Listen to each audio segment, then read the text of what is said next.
لیے کہ کبھی کبھی غریب لوگ بھی مالداروں کے ساتھ لطف لینے کے لیے جو ہے وہ چل پڑتے ہیں. جیسے ہمارے یہاں کشمیر بڑا خوبصورت علاقہ ہے تو لوگ اکثر چھٹیاں گزارنے کے لیے کبھی کوئی کشمیر جاتا ہے, کبھی کوئی مہابلیشور جاتا ہے, کبھی کوئی کہیں جاتا ہے, کوئی کہیں جاتا ہے. چھٹیاں گزارنے کے لیے, موسم کا لطف لینے کے لیے, موسم کو انجوائے کرنے کے لیے اگر کوئی کہیں جاتا ہے تو اسلام پابندی نہیں لگاتا ہے, بلکہ سیرو فی الارض کہہ کر اسلام ابھارتا ہے کہ دیکھو دنیا کے حالات کیا ہیں, کائنات کے حالات کیا ہیں, رنگینیاں دیکھو, قدرت نے کیسے پھول کھلائے ہیں. اللہ اکبر. کسی بہت بڑے مفکر نے کہا تھا کہ ہزاروں خوبصورت چہرے زمین میں دفن ہوتے ہیں تب کہیں جا کر زمین سے کچھ پھول کھلتے ہیں. زمین سے خوبصورت پھول یوں ہی نہیں کھلتے, اس لیے کہ خوبصورتی کو دیکھ کر لوگ مسکراتے ہیں, لیکن یہ پھولوں کی خوبصورتی کیسی ہے جس کو دیکھ کے بلبل روتا ہے, وہ پھولوں کی خوبصورتی دیکھ کر نہیں, ہزاروں خوبصورت چہرے جو زمین میں دفن ہو گئے تھے اسی سے یہ پھول پیدا ہوئے ہیں, اس بنیاد پر یہ بلبل رو رہا ہے, نوحہ کر رہا ہے کسی خوبصورت چہرے کے حسن و جمال کے مٹی میں مل جانے پر. اللہ اکبر. تو بلخ کی سرزمین پر لوگ جیسے آج ہمارے یہاں لوگ جاتے ہیں چھٹیاں گزارنے کے لیے, گرمیاں گزارنے کے لیے, گرمیوں کا لطف لینے کے لیے ٹھنڈے علاقوں میں, نینی تال وغیرہ بھی لوگ جاتے ہیں اور بھی علاقوں میں, لیکن یاد رکھیں اس پر کوئی ممانعت نہیں ہے, وہاں جا کر کوئی پاپ نہ کرے. پاپ کرنے پہ ممانعت ہے, ناجائز کام کرنے پہ ممانعت ہے. ہوا یوں ہی کہ گرمیوں کا پورا لطف لے کر خراسان والے بلخ سے نکل گئے, لیکن ایک مزدور تھا اس کو بلخ کی ہوا راس آ گئی اور اس نے یہ فیصلہ کر لیا اب خراسان جانے سے کیا فائدہ, میں نے تو اپنی زندگی کا بقیہ حصہ بلخ کی سرزمین پہ گزارنا ہے. اور پھر اس مزدور نے یہ فیصلہ کیا, بادشاہ کا بہت بڑا خوبصورت محل ہے اور اس محل کے قریب میں ایک خوبصورت باغ ہے, اور اس باغ کے قریب وہ مزدور اپنی چھوٹی سی کٹیا بنا لیتا ہے, اور چھوٹی سی کٹیا بنانے کے بعد دن بھر مزدوری کرتا ہے, شام کو آ کر اپنی کٹیا میں بیٹھ کر بادشاہ کا محل دیکھتا ہے, کبھی اس کے باغ دیکھتا ہے. کہتے ہیں کہ قدرت کی ملانے کے انداز بھی بڑے نرالے ہوتے ہیں, قدرت کے ملانے کے انداز بھی بڑے عظیم اور نرالے ہوتے ہیں. اچانک شام ہونے کو قریب تھی اور سورج کی آخری کرنیں بلخ کے کوساروں پر, تھوڑا آسان کر کے کہوں کہ بلخ کے پہاڑوں پر اپنی آخری کرنوں کی تجلیاں ڈال رہی تھی, اور رات آنے کو بیتاب تھی. دن جانے کے لیے بے چین تھا, رات آنے کو بیتاب تھی. ایسے میں دن اور رات کی کشمکش میں شام نے جنم لیا. شفق کا جمال جو ہے وہ پورے آب و تاب کے ساتھ بے نقاب ہوا, اور آخری کرن کے جاتے جاتے اور شام کی پہلی جو ہے وہ صباحت آ گئی, ہوا کے آنے سے آتے آتے دل کھچ رہا تھا ایک مزدور کا ایک باغ کی طرف, اس لیے کہ باغ سے جو ہوا ہو کر کے آ رہی تھی ایسا لگتا ہے کہ کسی کا پیغام لا رہی تھی. دل بیٹھا جا رہا ہے اور بے چینی ہے, بے قراری ہے, اور اس طریقے سے طبیعت ہے کہ جیسے کوئی کھینچ رہا ہے. کہتے ہیں کہ عشق اور مشق میں اتنی کشش ہوتی ہے کہ کبھی کبھی یمن والے شام سے کھینچے چلے, کبھی کبھی یمن لوگ شام سے کھینچے چلے جاتے ہیں, اور کبھی کبھی یمن والے شام کھینچ کر کے آ جاتے ہیں. اللہ اکبر. اور کبھی کبھی ایسا ہوتا ہے یمن والے مصر میں آتے ہیں, شام والے مصر میں آتے ہیں, اور ایک حسن کا بازار لگ جاتا ہے. میرے پیارے آقا صلی اللہ علیہ وسلم کے پیارے دیوانوں, ہوا یہی کہ اس مزدور کا دل کھچ رہا تھا, اس کے قدم بوجھل بوجھل اٹھے, اور اٹھنے کے بعد باغ کی طرف گئے. جب باغ کی طرف گئے تو ہوائیں مشام جہاں کو معطر کر رہی تھی. تھوڑا سا مجھے برداشت کر لے آج, اس لیے کہ آپ نے جو مجھے عنوان دیا میں چاہتا ہوں اسی رنگ میں آپ سے گفتگو کروں تاکہ آپ بھی اس کی لذتیں اٹھا سکیں اور میں بھی کچھ اس کی لذتوں سے جو ہے اپنے آپ کو مستفیض کر سکوں. میرے پیارے آقا صلی اللہ علیہ وسلم کے پیارے دیوانوں, اہل ذوق سے گزارش ہے کہ آج اپنی سماعتوں پر اگر بار لگ رہا ہو تو ہمیں کچھ دیر کے لیے معاف کر دیں یا ہمارا شمار بچوں میں کر لیں, بڑی نوازش اور مہربانی ہوگی. میرے پیارے آقا صلی اللہ علیہ وآلہ وسلم کے دیوانوں, ویسے جانتا ہوں ہر سنی صاحب ذوق ہوتا ہے, اس لیے کہ جو صاحب ذوق نہیں ہے ہماری محفل میں اس کے لیے جگہ نہیں ہے. ہماری محفلیں تو ذوق کی بنیاد پہ سجتی ہے. وجہ یہ ہے کہ ہماری محفلوں میں جب تک حسن کا ذکر نہیں ہوتا محفلیں مکمل نہیں ہوتی. وجہ یہ ہے ہمارا نبی بھی حسن والا ہے اور ہمارا خدا بھی حسن والا ہے. ہمارا نبی بھی حسن والا ہے، ہمارا خدا بھی حسن والا ہے۔ اللہ جمیل یحب الجمال، یہ میرے نبی نے فرمایا ہے۔ اور نبی کا حسن تو اتنا ہے کہ کہنے والے کہتے ہیں حسن یوسف کو کسی نے دیکھا، حسن یوسف کو کسی نے دیکھا، حسن یوسف کو کسی نے دیکھا تو خریدنے کے لیے آ گئے، اور حسن مصطفیٰ کو دیکھا تو خود بکنے کے لیے آ گئے۔ حسن یوسف دیکھ کر لوگ خریدنے آتے ہیں، حسن مصطفیٰ دیکھنے بکنے آتے ہیں۔ آ گئے ابو بکر بکنے کے لیے، عمر بکنے کے لیے، عثمان بکنے کے لیے، علی بکنے کے لیے، سعد بکنے کے لیے، سعید بکنے کے لیے، طلحہ بکنے کے لیے، زبیر بکنے کے لیے، ابو ہریرہ بکنے کے لیے، دحیہ کلبی بکنے کے لیے، سب بکنے کے لیے آ گئے۔ اور جب بکے ہیں تو نبی نے اتنا انمول کر دیا ہے کہ پھر ان کو کوئی خرید نہ سکا، تو قدرت کے نقیب نے کہا حبیب جسے تو خرید لے اسے کوئی نہیں خریدتا، ہاں اب اگر اسے کوئی خریدے گا تو وہ صرف خدا ہی خریدے گا، اور قیمت یوں ادا کرے گا ان اللہ اشترى من المؤمنین انفسهم واموالهم بان لهم الجنہ۔ اسی لیے اجمل سلطان پوری مرحوم مغفور نے کتنی خوبصورت بات کہی ہے، بازار مصطفیٰ میں خریدار ہے خدا، بازار مصطفیٰ میں خریدار ہے خدا۔ کتنا ہنسی حجاز ہے بازار مصر سے، کتنا ہنسی مصر کے بازار میں مال پر بحث نہیں کر رہا ہوں، مصر کے بازار میں مالک بن زاران بیچنے والا اور خریدنے والا عزیز مصر، اور حجاز کے بازار میں بیچنے والا آمنہ کا لال ہے اور خریدنے والا خدا وحدہ لا شریک ہے۔ بازار مصطفیٰ میں خریدار ہے خدا۔ کتنا ہنسی حجاز ہے، کتنا ہنسی حجاز ہے، کتنا ہنسی حجاز ہے۔ بازار مصر سے تڑپا دیا کسی نے، مدینے کے ذکر سے آزاد ہو گیا ہوں دو عالم کی فکر سے، جب سے ملا ہے دامن آل رسول کا بے فکر ہو گیا ہوں شفاعت کی فکر سے، بے فکر ہو گیا ہوں شفاعت کی فکر سے۔ آپ جو ہے وہ ذہن حاضر رکھیے گا، اس لیے کہ کہیں کہیں رک کر کوئی تفسیرہ بھی کرنا ہوگا، تو آپ کبھی بھی اس واقعے سے اپنی توجہ کو مت ہٹائیے گا۔ ایک مرد درویش نے اپنے قلم سے اس کو اتنے خوبصورت انداز میں لکھا ہے کہ اگر اسی طرح ہو پڑھا جائے تو اس کا لطف دوبالا ہو سکتا ہے، لیکن ظاہر سی بات ہے تحریر اور تقریر میں کچھ فرق تو ہے۔ تو عرض یہ کر رہا تھا، ہوائیں آ رہی تھی اور مشام جا معطر ہو رہے تھے، اور پھر مزدور کے قدم کشاں کشاں باغ کی طرف بڑھ رہے تھے۔ مزدور نے باغ میں قدم رکھا، اور جیسی قدم رکھا تو ایسا لگا کہ جیسے پھولوں میں کوئی پھول کھلا ہو، پھولوں میں کوئی پھول کھلا ہو۔ اور پھولوں کا حال یہ ہے کہ وہ کھلتے ہیں تو پھول لگتے ہیں، لیکن وہ پھول اس طرح کھلا تھا کہ وہاں آنکھیں نرگس کے پھولوں کی طرح تھی، وہاں بال سنبل کی طرح تھے، وہاں چال ہرن کی طرح تھی، اور لب جو ہے گل و لالا کی طرح دعوت نظارہ دے رہے تھے، اور رخسار یوں کھلے ہوئے تھے کہ کہنے والا یوں کہے کہ جیسے ابھی گلاب کی کلیوں نے پتیوں سے اپنے چہرے کو بے نقاب کیا ہے۔ جیسے ہی نگاہیں چار ہوئی بیچارہ غریب قسمت کا مارا، وہ تو ایسی بجلی گری دل تھام کے رہ گیا، اور دل ٹوٹ کر کے دل کا آبگینہ چکنا چور ہو گیا۔ کوئی اتنا بھی حسین ہے، کوئی اتنا بھی خوبصورت ہے، لیکن آنکھیں چار کیا ہوئی تھی قربان، اسلامی تقدس اب تک باقی تھا۔ نگاہیں چار ہوئی لیکن جھک گئی شرم سے، اللہ دیکھ رہا ہے، مگر بس وہ تو اپنا کام کر چکی تھی۔ ہزاروں تلواروں کے ضربوں سے کسی کو قتل کرنا اتنا آسان نہیں ہوتا جتنا نگاہ کے وار سے قتل کرنا آسان ہوتا ہے۔ تلواروں کا کٹا ہوا ایک مرتبہ آہ کرتا ہے اور ہمیشہ کے لیے ختم ہو جاتا ہے، لیکن کشتہ عشق ہر بار جیتا ہے، ہر بار مرتا ہے۔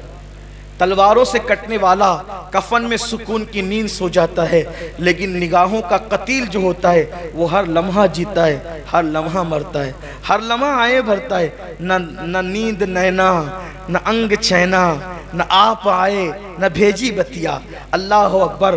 آنکھیں چار کیا ہوئی، دل ہار بیٹھا، اور پھر دل کا آبگینہ چکنا چور ہوا، بجلی سی گری، اور گرنے کے بعد شہزادی تھی بلخ کی، اور کنیزوں کے جھرمٹ میں تھی وہ، جس کو تھوڑی دیر پہلے میں نے ابھی پھول کہا، نرگس کہا، اور اس کے بالوں کو جو ہے وہ